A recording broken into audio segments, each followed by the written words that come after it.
Hello everyone, welcome to Navsrijan classes. आज की इस क्लास के अंदर हम करने वाले हैं बीएसटीसी और उसके साथ साथ चतुर्थ श्रेणी कर्मचारी के लिए जो जीके के इम्पोर्टेंट क्वेश्चंस हैं वो हम करने वाले हैं। ये क्लास रोज़ाना हमारी आती है। इसके अंदर हम मॉडल पेपर करते हैं जीके के, जिसके अंदर इम्पोर्टेंट क्वेश्चन जो है आपकी परीक्षा के दृष्टिकोण से वो इसके अंदर हम लेके आते हैं। तो आज का पहला क्वेश्चन है हमारा, राज्य का प्रथम कृषि विज्ञान केंद्र कहाँ स्थित है। राजस्थान राज्य है, उसका प्रथम कृषि विज्ञान क्षेत्र जो है वो केंद्र है वो कहाँ स्थित है। वो स्थित है हमारा फतेहपुर सीकर के अंदर। ठीक है जी, ये आपको ध्यान रखना है। अगला क्वेश्चन करते हैं। अगला क्वेश्चन है, राजस्थान राज्य विद्युत उत्पादन निगम लिमिटेड की स्थापना जो है वो कब हुई थी। ऑप्शन ए है 19 जुलाई 2000 को, ऑप्शन बी है 19 जुलाई 2001 को, ऑप्शन सी है 19 जुलाई 2002 को, या फिर 19 जुलाई 2003 को। तो आपको बताना है राजस्थान राज्य विद्युत उत्पादन निगम लिमिटेड की स्थापना जो है वो कब की गई थी। तो इसका सही आंसर हो जाएगा कि इसकी स्थापना की गई थी 19 जुलाई सन 2000 को। इसके बाद इसको जो है 5 कंपनियों में बांट दिया गया अलग अलग। एक तो अजमेर विद्युत वितरण निगम लिमिटेड, एक हो गई हमारी जयपुर विद्युत वितरण निगम लिमिटेड, फिर एक जोधपुर विद्युत वितरण लिमिटेड जो है वो। इसके अलावा 2 और थी, राजस्थान ऊर्जा विकास निगम लिमिटेड, और एक रहेगी हमारी राजस्थान राज्य विद्युत प्रसरण निगम लिमिटेड। अगला क्वेश्चन देखते हैं। अगला क्वेश्चन है, राजस्थान में प्रथम सूती वस्त्र कारखाना कब और कहाँ स्थापित किया गया। ये आपको बताना है। तो राजस्थान के अंदर प्रथम सूती वस्त्र कारखाना कब और कहाँ स्थापित किया गया। ऑप्शन ए है 1889 में ब्यावर के अंदर, 1906 में अजमेर के अंदर, 1938 में भीलवाड़ा के अंदर, या 1942 में पाली के अंदर। तो इसका आंसर आपको बताना है कि राजस्थान के अंदर प्रथम सूती वस्त्र कारखाना जो है वो कब और कहाँ स्थापित किया गया। इसका आंसर होगा ऑप्शन नंबर ए, 1889 के अंदर जो है ब्यावर के अंदर राजस्थान में सर्वप्रथम सूती वस्त्र का कारखाना है वो स्थापित किया गया। जहाँ जो किसने स्थापित किया था, सेठ दामोदर दास और कर्नल डिक्सन द्वारा। और इस मिल का नाम क्या रखा गया, द कृष्णा मिल के नाम से, जो ब्यावर अजमेर के अंदर ये 1889 के अंदर स्थापित की गई। ठीक है, ये आपको ध्यान में रखना है। ये साथ साथ जो मैं बता रहा हूँ ये भी आप चीज़ नोट कर सकते हैं या फिर साथ साथ देखते जाते हैं। तो इसके कारण क्या है, ये जो अलग क्वेश्चन है, जो क्वेश्चन है उसके साथ साथ कुछ और चीज़ें भी जो ऐड होती जाती है दिमाग में, तो ये भी इंपॉर्टेंट क्वेश्चन के नज़रिए से देखा जा सकता है। अगला क्वेश्चन देखते हैं, निम्नलिखित में से कौन सी नदी आंतरिक प्रवाह तंत्र से संबंधित नहीं है। घग्गर, रूपनगढ़, सागी या रूपारेल। तो इसका आंसर क्या होगा, इसका आंसर होगा ऑप्शन नंबर सी, सागी जो है वो नदी आंतरिक प्रवाह तंत्र से संबंधित नहीं है। अगला क्वेश्चन देखते हैं, नृत्यों का हृदय व नृत्यों का सिरमौर किस नृत्य को कहा जाता है। यह आपको बताना है कि नृत्यों का हृदय या नृत्यों का सिरमौर किस नृत्य को कहा जाता है। घूमर को, तेरह ताली को, गुड़ला को, या गणगौर को। तो इसका आंसर आपको बताना है कि इसका आंसर क्या होने वाला है। आंसर होगा इसका ऑप्शन नंबर 1, घूमर को जो नृत्यों का हृदय या फिर नृत्यों का सिरमौर कहा जाता है। राजस्थान राज्य का नृत्य जो है घूमर है। घूमर नृत्य का जन्म जो है वो मध्य एशिया के भ्रंग नृत्य से हुआ है। ये आपको ध्यान में रखना है, ये क्वेश्चन भी पूछा गया है। इसके अलावा घूमर नृत्य जो है उस नृत्यों का हृदय और नृत्यों का सिरमौर ये कहा जाता है। और नृत्य में 80 कली का लहंगा पहना जाता है। ये आपको ध्यान में रखना है। क्वेश्चन पूछा जा सकता है कि घूमर नृत्य में कितने कली का लहंगा पहना जाता है। 80 कली का लहंगा जो है वो पहना जाता है। इसके अलावा यह नृत्य जो है राजकीय कार्यक्रम व मांगलिक अवसरों पर प्रयुक्त किया जाता है। अगला क्वेश्चन देखते हैं, राजस्थानी भाषा की उत्पत्ति किससे हुई है। जो राजस्थानी भाषा है उसकी उत्पत्ति किससे हुई है। नागर अपभ्रंश से, महाराष्ट्री प्राकृत से, या सौराष्ट्री अपभ्रंश से, या गुर्जरी अपभ्रंश से। तो इसका आंसर क्या होगा, राजस्थानी भाषा की उत्पत्ति किससे हुई है, गुर्जरी अपभ्रंश से हुई है। ठीक है, ऑप्शन नंबर डी है इसके अंदर करेक्ट ऑप्शन। ठीक है, यह आपको ध्यान में रखना है। इसके अलावा अगला क्वेश्चन देखते हैं हमारा, निम्नलिखित में से कौन सा आभूषण नाक का नहीं है। फीणी, खीवण, लाखिणी या बेसरी। इनमें से कौन सा आभूषण जो है वो नाक का नहीं है, यह आपको बताना है।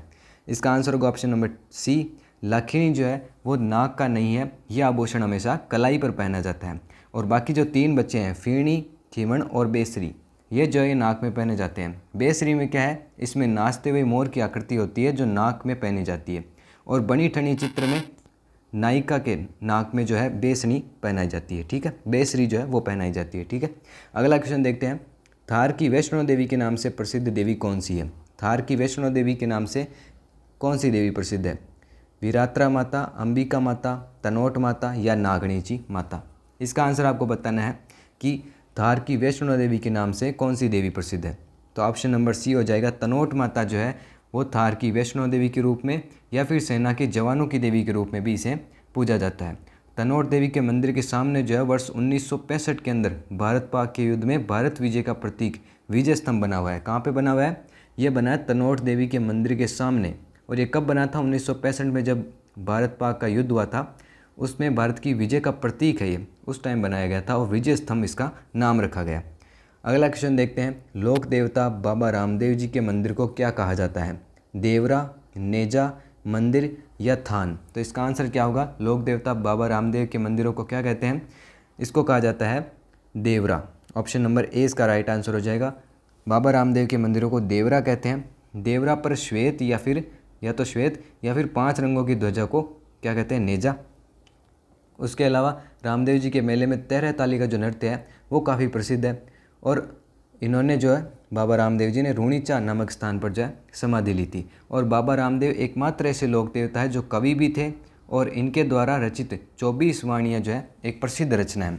ये बाबा रामदेव जी जो थे ये कवि भी थे और इनके द्वारा जो एक रचित 24 वाणियाँ जो है ये एक प्रसिद्ध रचना है इनकी। अगला क्वेश्चन देखते हैं। भैंसरोडगढ़ दुर्ग किस जिले में स्थित है? भैंसरोडगढ़ जो दुर्ग है वो कहाँ पर स्थित है? उदयपुर में, बांसवाड़ा, झालावाड़ या चित्तौड़गढ़? तो ये कहाँ पर स्थित है? आपको आंसर बताना है इसका।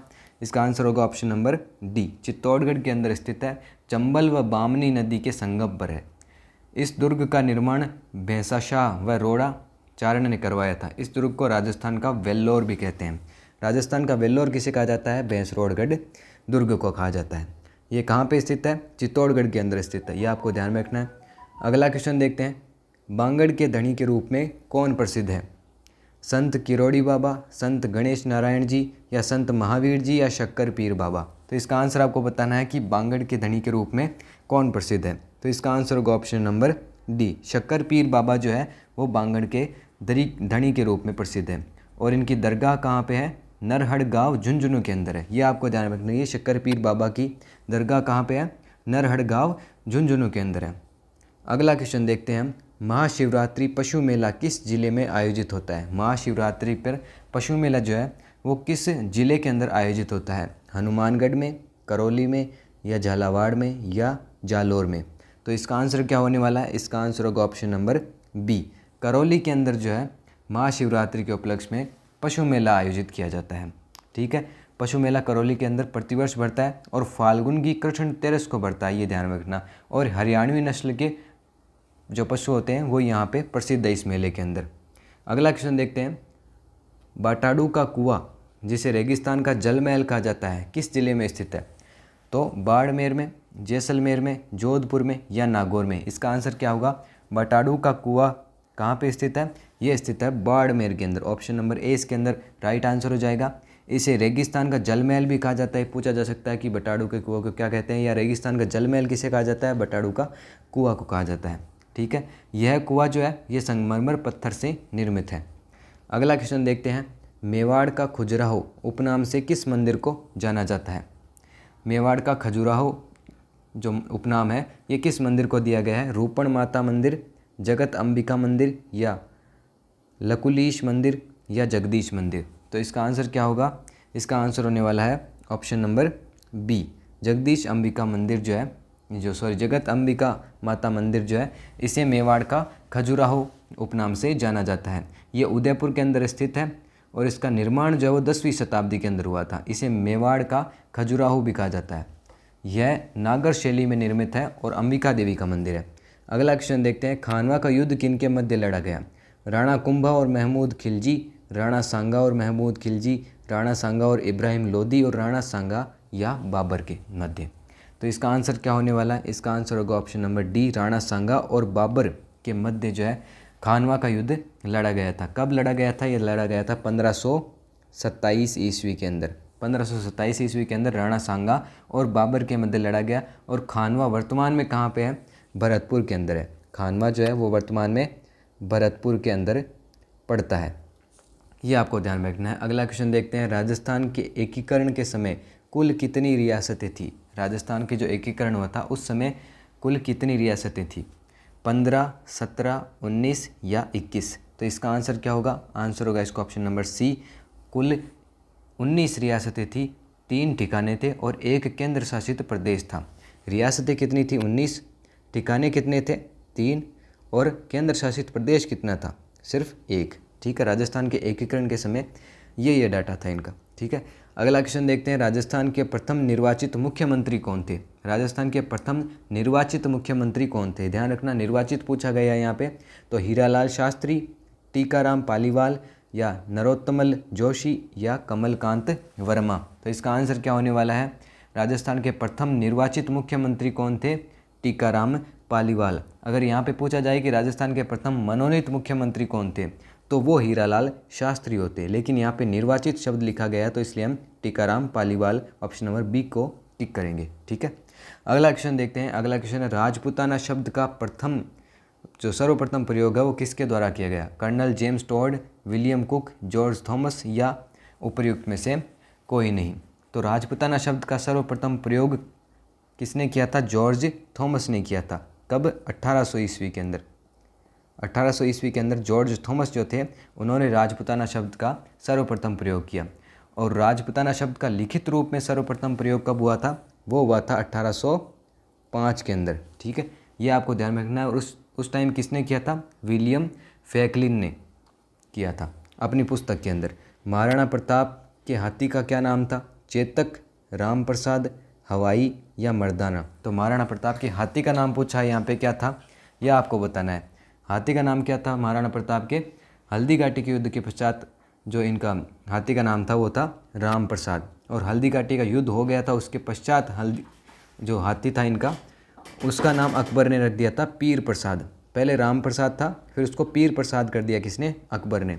इसके अलावा चेतक महाराणा प्रताप का घोड़ा था, ये सबको पता है।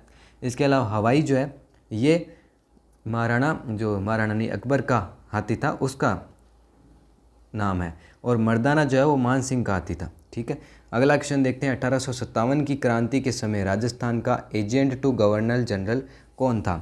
जॉर्ज पैट्रिक लॉरेंस, मी लॉकेट, या कर्नल ईडन, या उपरोक्त में से कोई नहीं। तो इसका आंसर क्या हुआ? Option number A, George Patrick Lawrence जो है वो 1857 की क्रांति के समय राजस्थान का एजेंट टू गवर्नर जनरल था। अगला क्वेश्चन देखते हैं। मारवाड़ के राठौड़ राजवंश के संस्थापक कौन थे? जयचंद, राव सिंहा, राव जोधा, या राव गांगदेव। तो मारवाड़ के राठौड़ थे, राठौड़ राजवंश, उसके संस्थापक कौन थे? ये आपको आंसर बताना। ऑप्शन नंबर बी हो जाएगा इसके अंदर। राव सिंहा जो है वो मारवाड़ के राठौड़ राजवंश के संस्थापक थे। अगला क्वेश्चन देखते हैं। राजपूताना का प्रथम शासक कौन था जिसने मुगलों की अधीनता स्वीकार की? तो राजपूताना के अंदर जो प्रथम शासक कौन था जिसने मुगलों की अधीनता स्वीकार कर ली थी? मोटा राजा उदय सिंह, हरराय भाटी, या महाराणा अमर सिंह प्रथम, या भारमल। तो इसके आंसर क्या होगा? ऑप्शन नंबर डी, भारमल ने जो है वो सर्वप्रथम मुगलों की अधीनता स्वीकार की थी राजपूतानों में से। अगला क्वेश्चन देखते हैं। अगला क्वेश्चन है, मेवाड़ शासक बप्पा रावल का मूल नाम क्या था? गुहादित्य, महेंद्र द्वितीय, कालभोज, या अल्लट। तो मेवाड़ शासक बप्पा रावल का मूल नाम क्या था? ऑप्शन नंबर सी, कालभोज इनका जो मूल नाम माना जाता है। अगला क्वेश्चन देखते हैं। प्राचीन काल में कौन सा क्षेत्र मेदपाट कहलाता था? मेवाड़, मारवाड़, हाड़ौती, या मेरवाड़ा। तो प्राचीन काल में कौन सा क्षेत्र मेदपाट कहलाता था? मेदपाट कहलाता था मेवाड़। मेवाड़ को मेदपाट कहा जाता था प्राचीन काल के अंदर। हमारा अंतिम क्वेश्चन आज इस क्वेश्चन जो है वो पूरे हो चुके हैं। आज हमने जितने क्वेश्चन किए ये आपको ध्यान में रखने हैं। ये काफ़ी इंपॉर्टेंट क्वेश्चन हमारे BSTC और चतुर्थ श्रेणी कर्मचारी भर्ती परीक्षा है उसके लिए भी। इसके अलावा आप हमारा जो चैनल सब्सक्राइब कर सकते हैं। और दूसरी बात, हमारा कवि आदि गणेश नाम से चैनल है, वो भी आप सब्सक्राइब कर सकते हैं। उसके ऊपर हिंदी की नियमित रूप से क्लासेस जो है वो स्टार्ट हो चुकी है। और यहाँ पे भी हमारी करंट अफेयर की क्लास आती है, GK की क्लास जो है अभी आप देख ही रहे हैं, ये क्लास यही रोज़ आती है। इसके अलावा करंट अफेयर की क्लास वीकली आती है और बीच बीच में भी हम करंट अफेयर से रिलेटेड कुछ फैक्ट्स की वीडियोज़ वगैरह हैं वो डालते रहते हैं। तो इस चैनल को सब्सक्राइब जरूर कीजिएगा ताकि आपको सारी जो इंपॉर्टेंट वीडियोज़ हो वो मिलती रहे। इसके अलावा हमारा जो टेलीग्राम चैनल है वो भी आप ज्वाइन कर सकते हैं। इसकी लिंक भी आपको डिस्क्रिप्शन में मिल जाएगी, जिससे आप जो जितनी भी लेटेस्ट अपडेट आती है, जितनी भी एजुकेशन न्यूज़ आती है वो सारी आपको वहाँ पे मिल जाती है। और आज की इस वीडियो में भी इतना ही रख रहे हैं। अगले वीडियो में आपसे फिर से मुलाकात होगी ऐसे ही धमाकेदार क्वेश्चंस के साथ। तब तक के लिए जय हिंद और धन्यवाद।